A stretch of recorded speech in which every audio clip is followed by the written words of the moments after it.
Es gibt Orte, die man nicht nur sieht, sondern fühlt, sobald man ankommt.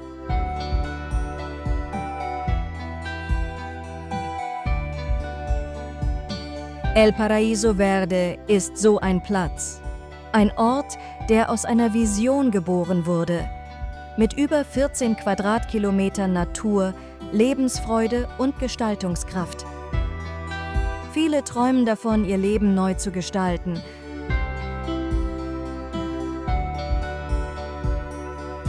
Manche machen sich einfach auf den Weg. So wie Ilse und Volker. Ohne festen Plan, aber mit dem Wunsch, etwas anderes zu finden. Jetzt teilen sie ihre Eindrücke, ganz frisch, ehrlich und aus dem Herzen gesprochen. Generell, wir sind nicht zum Auswandern hergekommen, wir sind zum Urlaub hergekommen und wir waren neugierig über das Leben von Heinz und Gerhild. Wir hatten im Januar noch mal telefoniert mit den beiden, im Vorfeld hatten wir mit dem Erwin mal telefoniert, also Zoom, und wir haben gesagt, das wollen wir mal sehen. Das war der Grund, dass wir hierher gekommen sind. Also der Grund zum Auswandern, der wird jetzt hier so ein bisschen geweckt, weil es einfach toll ist hier. Die erste Woche haben wir sehr viel uns mit dem Heinz, den wir ja aus den Videos und auch vorher, wir kannten ja Heinz. Er war auch bei uns zu Hause schon. Ja, wir haben schon gemeinsame Familienfeiern zusammen gehabt und haben den Kontakt zwar nicht intensiv geführt, aber nie abgebrochen. Und der war dann so umsorgend, schon so umwerfend, wie er alles für uns vorgedacht hat und uns auch mit jeden Kleinigkeiten, mit einem Blumenstrauß aus Kräutern und so unsere Grundausstattung in unserem Zimmer nochmal bereichert hat mit allen möglichen Dingen.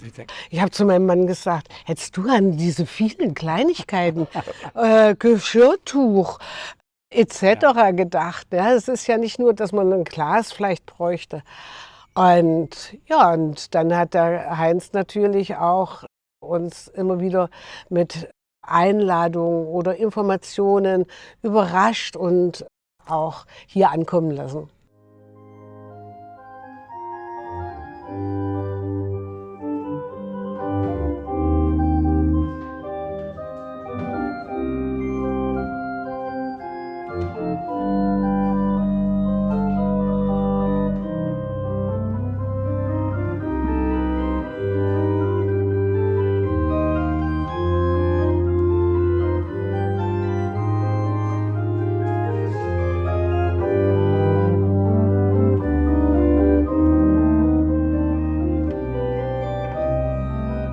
Meine Intention, hierher zu kommen, war, dass ich mich schon seit längerem, seit 2019, intensiv damit beschäftige, wie wollen wir unser Leben gestalten? Wie kann ich aktiv mein Leben gestalten? Und die fragen auch den anderen Menschen, ich lebe ja nicht alleine auf dem Planeten, also in meinem Umfeld. Und da bekam ich nur keine Antworten. Und hier schienen wir ganz viele Umsetzungen. Wie kann man ein Leben anders gestalten, als wir es jetzt im Moment führen? Und für mich zählt Gemeinschaft, Gemeinschaft leben. Das sind durchaus Dinge, die ich auch in Deutschland mache. Und jetzt hat man hier für mich El Paraíso, das Paradies, immer gesehen. Und so habe ich das immer schon gestaltet, dass ich das mal überprüfe. Wir haben schon so auch aus Deutschland eine Stimmung mitgebracht. Was ist denn hier alles los? Das kann doch einfach nicht wahr sein, dass man Dinge gar nicht hinterfragt, die für uns auch ganz klar sind. Für uns hat Frieden eine große Bedeutung und wir sind ja auch bis 1990 anderen Teil Deutschlands, also im östlichen Bereich, aus den neuen Ländern groß geworden. Und zunehmend sage ich immer wieder, ich habe gefühlstechnisch ein Déjà-vu, was ich schon mal erlebt habe. Diese Eingrenzung, Abgrenzung und was die Menschen auch als Parallelgesellschaft, habe ich das wahrgenommen, damals in der DDR.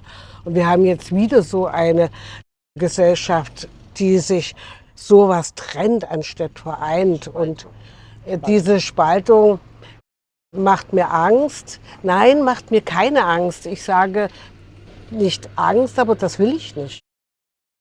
Also wir kommen aus Thüringen und wir wohnen ganz dicht an der hessischen Grenze. Der Nachbarort ist Hessen. Und wir haben viel in dieser Zeit mit Sperrzone, was eigentlich die meisten in der Republik auch nicht kannten, mit Sperrzone erlebt. Und deswegen so, ist jetzt wieder ein Déjà-vu, obwohl nicht die Grenze vor meiner Haustür ist in Deutschland.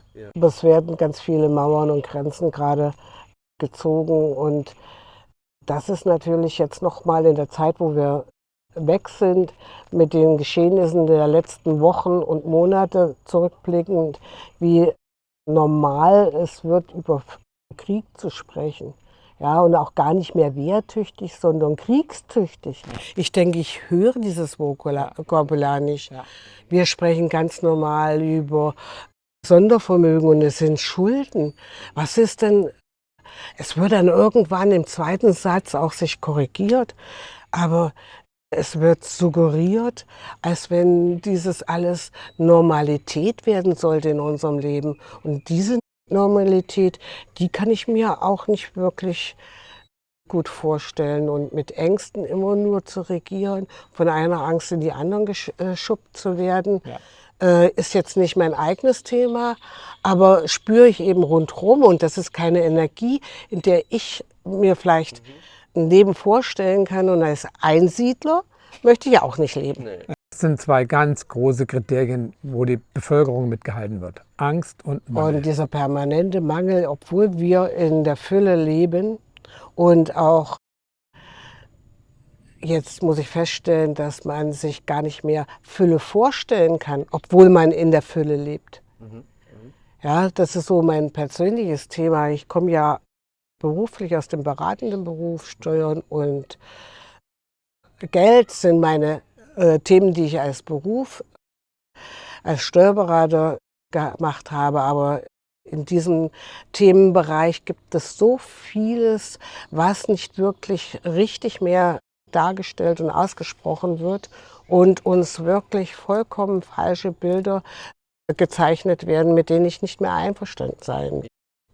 Die Entwicklung, die hier so passiert mit Straßenbau, mit Häuserbau. Wir waren in vielen Häusern drin, die im Rohbau waren, wo wir einmal gesagt haben, gucken wir mal rein, wie ist die Aufteilung. Auch das ist nicht so schön. Oh ja, der hat schön gemacht.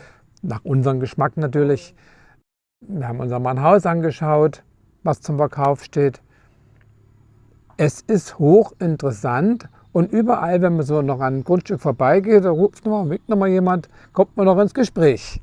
Ja. Uns wurde ja auch die Empfehlung gegeben. Ja. Geht hier ruhig zu, wenn ihr Leute seht und sprecht mit denen. Und das haben wir, ohne dass wir da Großschwierigkeiten hätten, sofort überall angeboten gekriegt. Die Schwingung und die Menschen, die hier sind, mit diesen, es ist eine Freundlichkeit rundherum. Das ist sowas von schön. Es ist aber hier eine Natürlichkeit, die zu dem Leben dazugehört. Und man muss jetzt nicht erst groß vorsichtig herantasten. Mit wem spreche ich denn jetzt gerade? Kann ich das sprechen oder kann ich das nicht sprechen? Lass ich es lieber. Also das EPV ist rundherum mit einem Zaun und es ist zu und wir haben Wachen, um uns zu schützen. Hier kann ein Hauseigentümer sagen, okay, ich gehe jetzt mal ein Vierteljahr nach Deutschland, da schließt die Tür zu und kommt nach einem Vierteljahr wieder und da steht das noch. Und da ist nichts rein und nichts rausgekommen, das ist noch so. Es ist ja eben auch klar, was hier gebaut und gemacht wird hier in El Paraíso, ist nicht Standard in Paraguay. Das haben wir ja sehen können. Aber es ist aber auch nicht, dass die Menschen in Slums leben.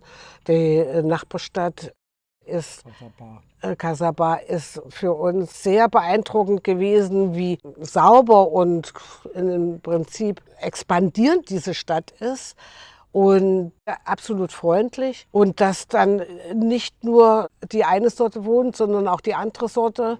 Ja, und wir mit dem ausstrahlen, dass wir reich sind für sie. Es gibt dann eben auch im Land irgendwo kriminelle Vereinigungen, Energien, die dann speziell darauf aus sind, hier für sich Vorteile zu bekommen. Und dem wird hier vorgebeugt und das finde ich jetzt ja, angemessen. Wir haben alles mitgenommen. Wir hatten Infowoche mitgemacht.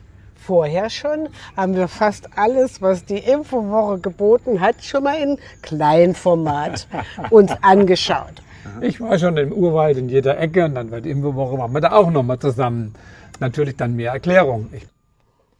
Super Mittagessen Ja. im Commodore. Eine ganz tolle, ausgewogene Ernährung Das ist spitze. und für alle was dabei. Bam Bambo, wunderbar. Jeden Abend toll. Also bei Bambo sind wir immer wieder reingegangen, und gehen wir auch heute Abend wieder hin, weil es einfach schön ist. Hallo, wer seid ihr? Volker Ilse, wir sind die und die und die. Sofort Also Gespräch. nie, als wenn wir irgendwo neu wären, sondern einfach, als wenn wir, klar, Als ob du jeden Abend da bist. Ganz toll. Und immer andere Menschen. Nicht, dass du immer die gleiche Gruppe da sitzt. Nein, nächsten Abend sind wieder andere da. Wo wir uns dazugesetzt haben, kommst du jetzt hier, sind 2 Plätze. Ins Gespräch gekommen. Also das, die Menschen, ganz toll. Ja, Mai ist es schön, ja. Ist schwanger dann auch raus, ist mit dem Mordel endlich aus. 10 Meter gehen, ja, Mai ist es schön, bis dahin ist voraus, dann kommst du jetzt wieder raus, ja, 10 Meter gehen, ja, Mai ist es schön. da ist das kleine Mädchen gerade ein paar Wochen alt. Die Emma, frisch geboren, hat 2 Brüder, die da, den Finn und den Henry, also Die allerliebst. allein nur schon wie in ihrer aufmunternden und natürlichen Art einen faszinieren. Ne? Alle Achtung vor dieser jungen Familie. Und wir haben sie ja dann auch mal kennengelernt, indem wir uns unterhalten haben und so weiter. Also so würde ich mir wünschen, kleine Kinder öfters aufwachsen zu sehen. Auch die anderen Kinder, die da so in verschiedenen Höhen da sind, die spielen miteinander. Da war ein Abend war Rallye im Bambambo auf der Betonfläche mit Fahrrädern. Aber wie verrückt. Immer rund und da fällt doch keiner hin. Es klappt doch alles. Unterschiedliche Höhe, ne? Nicht alle Größe. Ganz toll. Die Kinder wachsen hier unbeschwert auf. Das ist ganz toll. Ja, hier bin ich richtig. Hier faszinieren mich die Art und Weise, wie die Leute grundsätzlich hier aufeinander zugehen, füreinander da sind. Genau diese Dinge, die ich sage, die müssen in unser Bewusstsein wieder Alltag werden und integriert werden. Und wenn ich jetzt hier alleine einfach nur spazieren gehe und die Arbeiter haben Feierabend und alle sitzen auf ihren Mopeds und, oder winken aus den Autos heraus, ohne dass wir je ein Wort mit denen gewechselt haben. Also ich sage, boah, das im deutschen Feierabend, dann würden alle so eine Kirschen ziehen, ja. Unvorstellbar, ohne dass sie uns kennen. Die Menschen sind unterschiedlich, aber trotz alledem hat man hier immer Kontakt. Immer Kontakt. Und die können unterschiedlicher Meinung sein, da wird aber auch nicht drüber diskutiert, du bist falsch oder richtig. Nein, da steht das eben, gut, ein anderes Thema geht weiter. Ja, Toll. Ich hätte mich jetzt so mal köstlich amüsieren können. Da hat einer, der das vertritt, dass die Erde flache Erde ist, ja. Ein ja. Flacherdler hat man auch ein Gespräch. Und der hat es sich dann in seinen eigenen Unterhaltungen dann mal so widersprochen und da sagte er, und ich als Flacherdler sag sowas. Und dann hat alles gelacht und laut Geschichte. Und ich fand das auch interessant, was die so zu berichten haben. Und das ist im Allgemeinen in den Gesprächen. Und genau, das war auch jemand, der hier auf Inforeise war, der nach 14 Tagen entschieden hat, ich kaufe hier ein Haus und ziehe her. Und das ist unser Nachbar im Hotelzimmer oder in dem Bungalowzimmer. Wir waren B1, der war B2, also direkt neben uns. Und faszinierend, wie Menschen so ja, offen sind. Aber bei ihm hat den ganz starken Trieb Deutschland gebracht. Im Moment ist die Situation in Deutschland, dachte ich, muss da weg. Da hat er auch hier gefunden und gekauft und festgemacht. Schlagartig. Die Helga mit ihren 88 Jahren, die hatte mich da auch gefragt. Und heute hat sie gesagt, Du hast mir gesagt, du wolltest mal eine Nacht drüber schlafen. Hast du schon drüber geschlafen? Helga ist cool. Ja, und auch diese Frau, da werde ich wohl öfters von erzählen, weil mit 88, boah, Die ist gut. noch unheimlich gut drauf und freut sich jetzt auf das Haus, was gebaut worden ist. Für sie ist fast einzugsfertig mit der Carla und Oliver im Nebengebäude, also eigentlich ein zweites Haus. Und da sagte Helga, ach, ich freue mich, wenn ich da rein kann. Meine Möbel, die ich im Container habe, da reinstellen kann. Ja, und was ich so für mich faszinierend fand, wo sie gesagt hat, und ich habe dem Herrgott da oben Bescheid gesagt, ich bekomme jetzt ein neues Haus und das möchte ich noch eine ganze Zeit bewohnen, dass er mich nicht zu früh, dass er mich jetzt hier noch ein bisschen auf der Erde lassen muss. Hast deine ganzen Möbel mitgebracht? Ich habe die Möbel mitgebracht. Nicht gerade alles, aber fast alles, was reingeht. Und das andere habe ich meinen Kindern verschenkt oder so. Mhm. So ein tolles Haus. Ich habe viel zu große Wohnung gehabt für mich. 140 Quadratmeter, das war zu viel. Naja. Und wie viel hat die? Bitte? Wie viel Quadratmeter? 75 oder 70. Ja, das ist für mich genug. Hier mache ich Esszimmer rein, wenn Glas reinkommt. Ja. Also kommt Glas rein, aber wenn es dann fertig ist. Und das ist auch schön, dass Carla und Oliver hier so gleich. Naja, sonst wäre ich ja wahrscheinlich nicht hier mitgegangen. Ja. Da drüben wohnen gleich dann Oliver und Carla. Ich bin schon 88 Jahre, ich brauche schon jemanden bei der Hand. Ja. Nicht, dass sie mich nachts mal wegholen, aber die täten mich fallen lassen. Also, ich sag mal, 10 Jahre solltest du hier mindestens schon leben. Also nicht vorher. Also ich habe ja schon da oben Verlängerung bestellt. Wie? Beim Herrgott Verlängerung bestellt. Das hat die Ilse erzählt, Ja. dass du ihr das gesagt hast. Ja, das, ja. das fand sie so niedlich. Ja. Ja, also über 100 musst du noch werden. Dann bist du auch die erste Hund. Also schon der erste. 100, ich weiß ich nicht, aber 95 habe ich mir mal vorgenommen. Ja. Wir haben auch viel mehr erlebt, als was die Bilder zeigen konnten. Das kann man gar nicht in Bilder festhalten, was wir erlebt haben. und Wir haben das viele ist das, schöne Bilder, aber was wir jetzt auch noch verarbeiten müssen oder werden.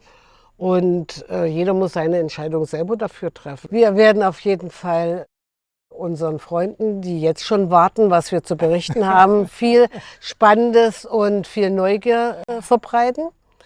Und wünschen, dass hier auch weiter diese Entwicklung, die unter all den Bedingungen, die hoch und runter sicherlich auch große Hürden gebracht haben, sich weiterentwickelt und die Herausforderungen gemeistert werden und dass diese Gemeinschaft wirklich so wächst, wie sie es anstrebt und auch so leben darf, jeder weiter, wie er es möchte. Und ja, es eine echte Alternative ist, auch hierher zu ziehen. Das würde ich so sehen.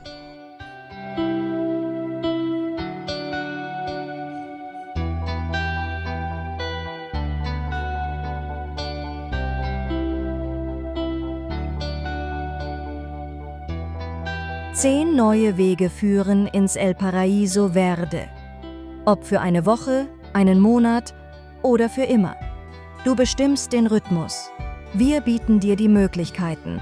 Raus aus der Theorie, rein ins Erleben. Weg von der Gerüchteküche, hin zur eigenen Erfahrung. Denn wir erschaffen unsere Zukunft. Und vielleicht beginnt deine genau hier.